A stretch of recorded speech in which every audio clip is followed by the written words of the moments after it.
This is the new iPhone 15 Pro, and it might very well be the perfect iPhone for a lot of people. And as somebody who's had almost every release going back to the iPhone 4, there really is no perfect device. But there are different puzzle pieces that can fit together to make the perfect iPhone. And well, what might not be perfect for me might actually be perfect for you. This also goes to answer, why does the iPhone 15 Pro have so much more hype this time around compared to Apple's last couple releases? And up until recently, at least, the most perfect iPhone for me has been the 13 mini. For some weird ass reason, the iPhone 13 mini invokes some sort of weird emotional attachment. I don't know why, I just love this device. That said, 5 days into owning the new iPhone 15 Pro, the honeymoon period is real for me this time around, whereas the 14 Pro didn't quite do it for me. And before you roast me for getting a new iPhone each year, it's just something I like to do. I don't spend my money on alcohol, clothes, fancy watches, or any of that stuff. I just like getting the new iPhone because it makes me happy. Still, I am undecided if the 15 Pro will become my new daily driver as opposed to the 13 mini. And if we're talking about that puzzle that makes up the perfect iPhone, the size and feel make an absolutely massive piece of that puzzle, for me at least, which is probably why the 13 mini being so tiny in hand was just so special. And as much as I am in love with the 13 mini, one of the main reasons that really compels me to use the 15 Pro is the camera. For myself, there's a disproportionate amount of value towards the camera since I use iPhone photos and footage both day to day and for making YouTube videos. And I imagine most people won't see that big of a difference coming from either the 13 or the 14,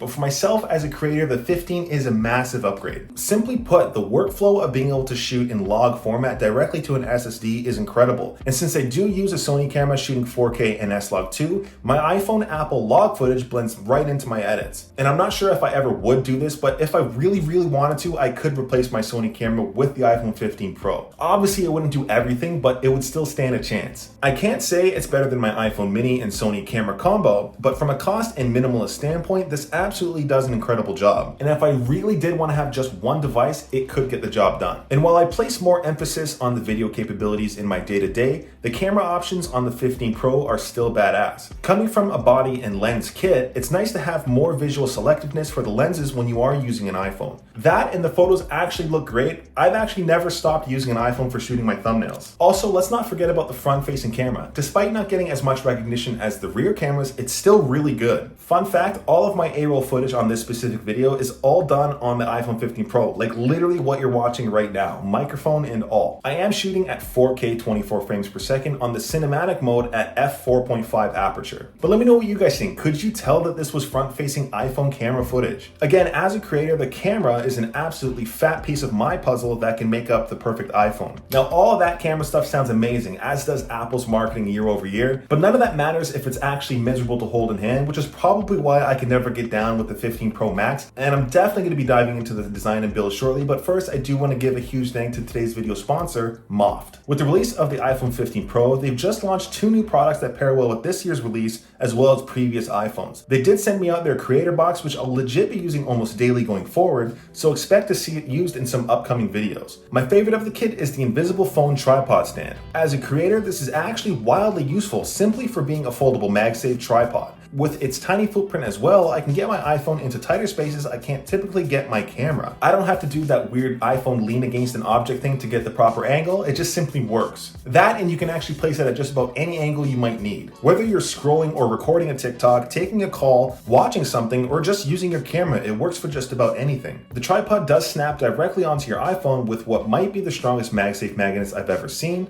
or you can pair it with their new Movas vegan leather cases with the same powerful magnets. I will have this kit linked down below in the video description.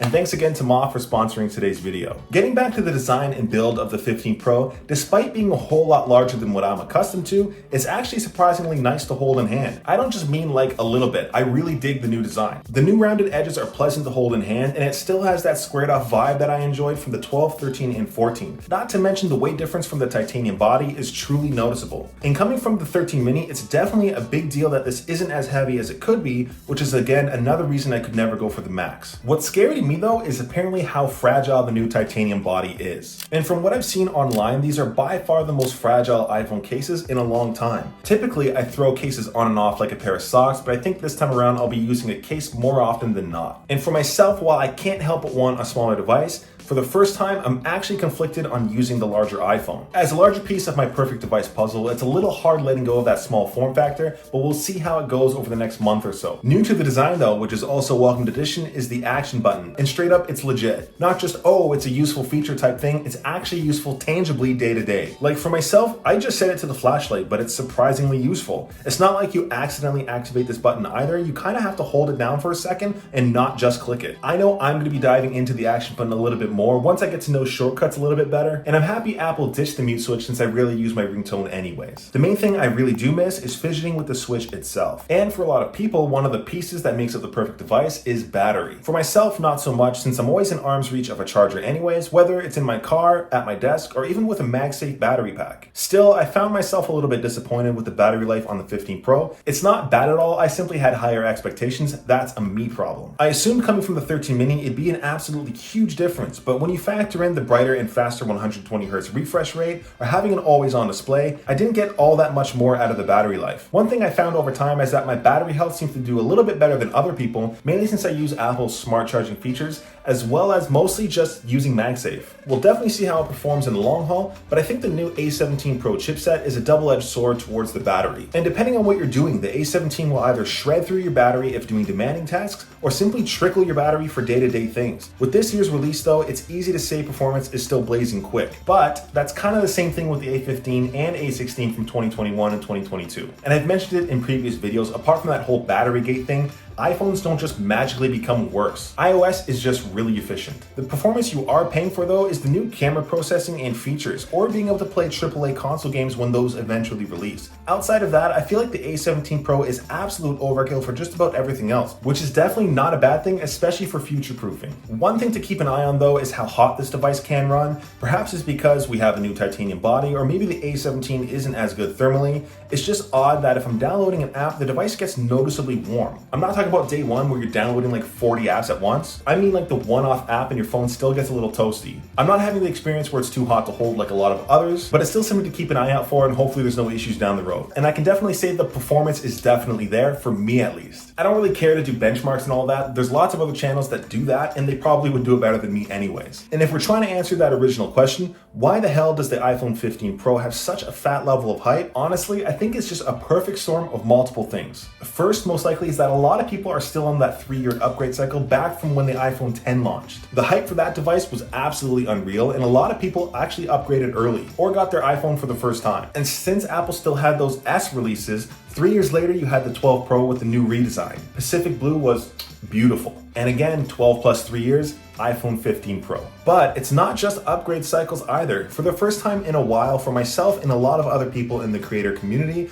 the iPhone 15 Pro actually feels pro enough to fit into our creative workflow. From our standpoint, there's actually a lot of buzz this time around. Even just a quick Google Trend search shows the iPhone 15 Pro has about 25% more search traffic than the 14 Pro did this same time last year. Between shooting a log, the USB Type-C, or being able to shoot direct to an SSD, this is perfect for a replacement camera, if not a great supplemental one. And outside of that, as an all-around package, it really is just a great iPhone and has a lot of those puzzle pieces that makes the perfect iPhone. I'm not sure if it will replace my 13 mini, but finally things are starting to feel a little bit more pro, and I'm definitely here for it. Anyways, that's been it. Thanks for watching. Till next time.